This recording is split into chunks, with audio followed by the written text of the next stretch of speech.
नियोजनाचे प्रकार पहिलं कोणतं आता त्याचे भरपूर प्रकार पडतात. पहिले जर आपण बघायला गेलं तर प्रक्रियेनुसार बेस्ड ऑन द प्रोसेस कशी फॉलो केली जाते नियोजन घडवून आणण्यासाठी.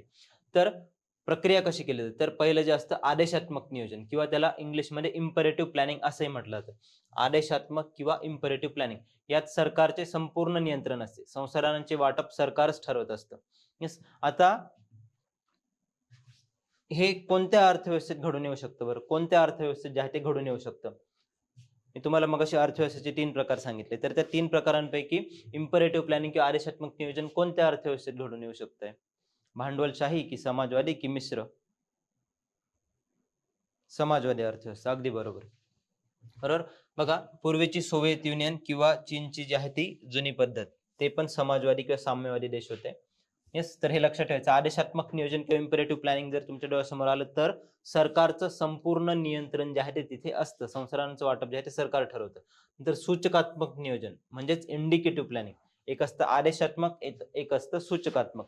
सूचकात्मक म्हणजे काय? सरकार फक्त आर्थिक विकासाची दिशा आणि उद्दिष्ट ठरवते. खासगी क्षेत्राला निर्णय घेण्याचे स्वातंत्र्य असते, पण सरकार त्यांना प्रोत्साहन म्हणजेच इन्सेंटिव्ह देते. येस. हे कुठे असतं? मिश्र अर्थव्यवस्थेत असतं.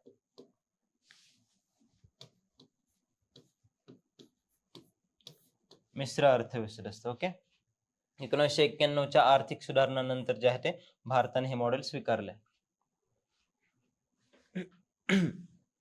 एक असतं आदेशात्मक, एक असतं सूचकात्मक. सूचकात्मक मध्ये काय की खाजगी क्षेत्र आणि सरकारी क्षेत्र जे आहे ते मिळून मिसळून तिथे काम करत असतात. सरकार फक्त जे आहे ते दिशा आणि उद्दिष्ट ठरवत असतं. म्हणजे बजेट दरवर्षीचं जे बजेट असतं ना ते काय असतं तर दिशा आणि उद्दिष्ट ठरवण्यासाठी. त्यामध्ये खाजगी क्षेत्राला मग तिथे सबसिडी दिली जाते, अनुदान दिले जातात. येस. जसं की मेक इन इंडिया सारखे प्रोग्राम्स. बघा आता नियोजनाचे प्रकार. आता कालावधीनुसार पहिलं काय पाहिलं आपण? प्रक्रियेनुसार कशा प्रकारे तिथे कोणत्या प्रक्रियेने नियोजन केलं जातं. आता कालावधीनुसार हे पण क्विकली बघूयात. दीर्घकालीन नियोजन पर्स्पेक्टिव्ह प्लॅनिंग हे साधारणतः 15 ते 20 वर्षांसाठी असते. मोठी उद्दिष्टे जसे की गरिबी निर्मूलन, पायाभूत सुविधा गाठण्यासाठी व्हिजन डॉक्युमेंट जे आहे ते तयार केले जातात. नीती आयोगाने 2017 मध्ये जे आहे ते व्हिजन डॉक्युमेंट तयार केले होते पुढच्या 15 वर्षासाठीचं नियोजन. नंतर सरकती योजना, रोलिंग प्लॅन. येस. सरकती योजना यामध्ये काय दरवर्षी योजनेचे मूल्यमापन करून पुढच्या वर्षाची उद्दिष्टे जी आहे ती बदलली जातात. 1978 ते 80 मध्ये सरकारने ही पद्धत राबवली होती. हे लक्षात ठेवायचं. ही फॅक्ट महत्वाची आहे. येस. सरकती योजना किंवा रोलिंग प्लॅन असा जर प्रश्न आला तर तो भारतामध्ये कधी 1978 ते 80 दरम्यान जनता सरकारने, कोणत्या सरकारने? त्यावेळेस जनता दलाचं सरकार होतं. आणीबाणीच्या नंतर जे आहे ते इंदिरा गांधींचं सरकार उलथवून जनता सरकार जे आलं होतं त्यांनी ही पद्धत जी आहे ती राबवली. त्यामध्ये एका वर्षाचं नियोजन केलं जातं. येस. एका वर्षाचं नियोजन केलं जातं. राजकीय अस्थिरता असल्यामुळे त्यांनी पंचवार्षिक योजना त्यावेळेस राबवल्या नव्हत्या. येस. दरवर्षी योजना जी आहे ती राबवली होती. नंतर असते पंचवार्षिक योजना, 5 इयर प्लॅन. यामध्ये ठराविक 5 वर्षांसाठी ची जी आहे ती मध्यकालीन उद्दिष्टे जी आहे ती तिथे ठरवली जातात. येस. भारताने जे आहे 1 एप्रिल 1951 ते 31 मार्च 2017 पर्यंत ज्या आहेत त्या 12 पंचवार्षिक योजना राबवलेल्या आहेत. त्या आता आपल्याला बघायच्या आहेत. येस. आता अजून एक नियोजनाचा तिसरा प्रकार अंमलबजावणीच्या स्तरावरून. येस. एक प्रक्रियेच्या स्तरावरून पाहिलं आपण. एक जे आहे ते कालावधी आणि तिसरं असतं अंमलबजावणीच्या स्तरावरून based on the level of execution. एक केंद्रीकृत नियोजन असतं आणि एक विकेंद्रीकृत नियोजन असतं. केंद्रीकृत म्हणजे काय? Centralize planning, top to bottom approach.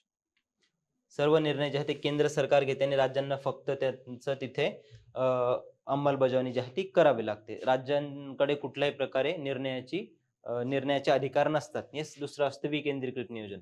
इथे बॉटम टू टॉप अप्रोच. यात जे आहे ते गाव, जिल्हा आणि राज्य स्तरावरून नियोजनाची सुरुवात होते.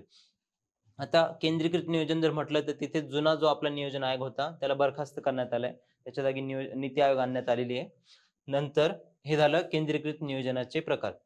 दुसरं झालं विकेंद्रीकृत नियोजन. त्यामध्ये जे आहे ते गाव, जिल्हा, तालुका किंवा राज्य स्तरावरून जे आहे ते नियोजनाचे अधिकार त्यांना प्रत्यक्षपणे दिले जातात. जसे की भारतात 73वी आणि 74वी घटना दुरुस्ती जी आहे ती घडवून आणली. येस. 73वी घटना दुरुस्ती काय माहिती आहे तुम्हाला? 73वी घटना दुरुस्ती पंचायत राज संस्था ज्या आहेत आपल्या पंचायत राज संस्था, मग त्यामध्ये 3 स्तरीय पंचायत राज संस्था असतात. एक असते ग्रामपंचायत, एक असते पंचायत समिती आणि तिसरी असते जिल्हा परिषद. येस, तर त्यांना स्वायत्तता देण्यात आले, त्यांना संविधानिक अधिकार जे आहेत ते देण्यात आले.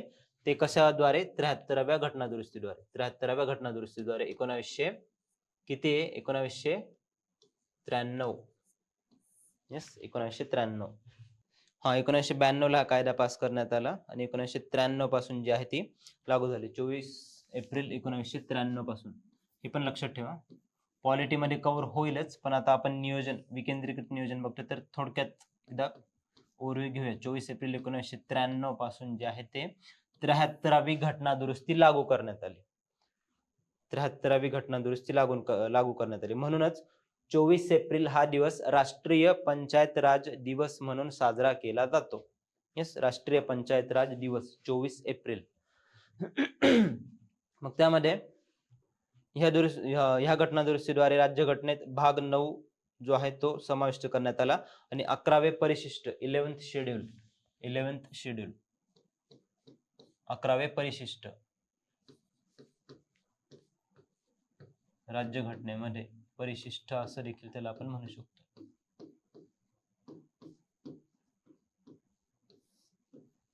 ह्या 11व्या परिशिष्टामध्ये की ह्या 3 स्तरीय यंत्रणा सांगितल्या ना तुम्हाला, ग्रामपंचायत, पंचायत समिती आणि जिल्हा परिषद, त्यांची अधिकार किंवा त्यांची कार्य जी आहे ती तिथे नमूद केली आहेत. यस, 29 त्यांची कार्य जी आहे ती नमूद केली, जसे की रस्ते बांधणे, वीज जोडणी करणे, शाळा ज्या आहेत त्या बांधणे, यस, आरोग्याच्या सुविधा पुरवणे, कर गोळा करणे, अशा 29 प्रकारची जी आहे ती फंक्शन्स तिथे नमूद करण्यात आलेले आहेत.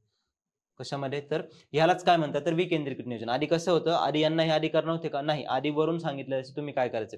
आता स्वतः ते अधिकार, आता स्वतः जे आहे ते निर्णय घेऊ शकतात. ते निर्णय कशा पद्धतीने घेऊ शकतात की 1993 ला जे आहे, तर 1993 ला घटना दुरुस्ती करण्यात आली. 73वी घटना दुरुस्ती ती लागू झाली 24 एप्रिल पासून. म्हणूनच राष्ट्रीय पंचायत राज दिवस त्या दिवशी साजरा केला जातो आणि त्याद्वारे जे आहे ते 11वं परिशिष्ट संविधानामध्ये तिथे त्याचा समावेश करण्यात आला व त्याच्यामध्ये 29 विषय दिलेले आहेत जे की यांच्या अधिकार क्षेत्रात येत असतात. ओके. ग्रामीण भागातल्या यंत्रणांच्या. येस. आणि एक जी आहे ती 74वी घटना दुरुस्ती. 74वी घटना दुरुस्ती कशा संदर्भात आहे? 73वी जी आहे ती ग्रामीण भागाशी संबंधित आहे. 74वी घटना दुरुस्ती जी आहे ती शहरी भागाशी संबंधित आहे. शहरी भागाशी, मग त्यामध्ये नगर परिषदा, नगरपालिका आणि महानगरपालिका किंवा मोठी जी महानगर आहेत, मेट्रोपॉलिटन सिटीज मुंबई पुणे, त्यांच्यासाठीच्या अवर्गाच्या महानगरपालिका. येस, त्यांच्यासाठी जी आहे ती योजना तिथे त्यांच्यासाठी जो आहे तो कायदा तिथे पास करण्यात आला. संविधानिक दुरुस्ती जी आहे ती करण्यात आली. त्याद्वारे जे आहे ते त्यांना 18 विषय देण्यात आले. नगर परिषदा, नगरपालिका आणि महानगरपालिका यांच्याकडे इथे कसे 29 विषय देण्यात आले, इथे 18 विषय देण्यात आले. आणि 12व्या परिशिष्टामध्ये 12th शेड्यूल, इथे 11वं परिशिष्ट, इथे 12वं परिशिष्ट, 12th शेड्यूल मध्ये 18 विषय देण्यात आले. येस,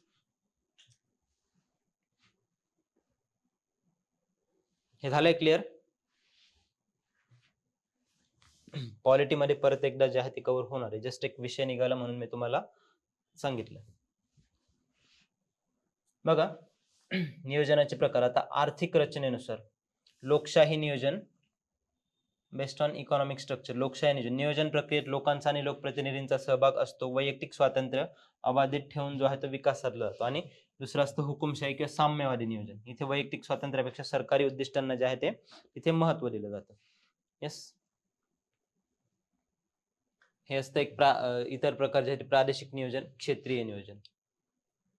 एकदा वाचून घ्या, एवढं महत्वाचं नाहीये. एका विशिष्ट भौगोलिक क्षेत्राचा विकास करण्यासाठीचे केलेले नियोजन, प्रादेशिक रिजनल प्लॅनिंग. आणि एका क्षेत्राचा, सेक्टरचा म्हणजे कृषी क्षेत्र किंवा औद्योगिक क्षेत्रासाठी केलेले नियोजन.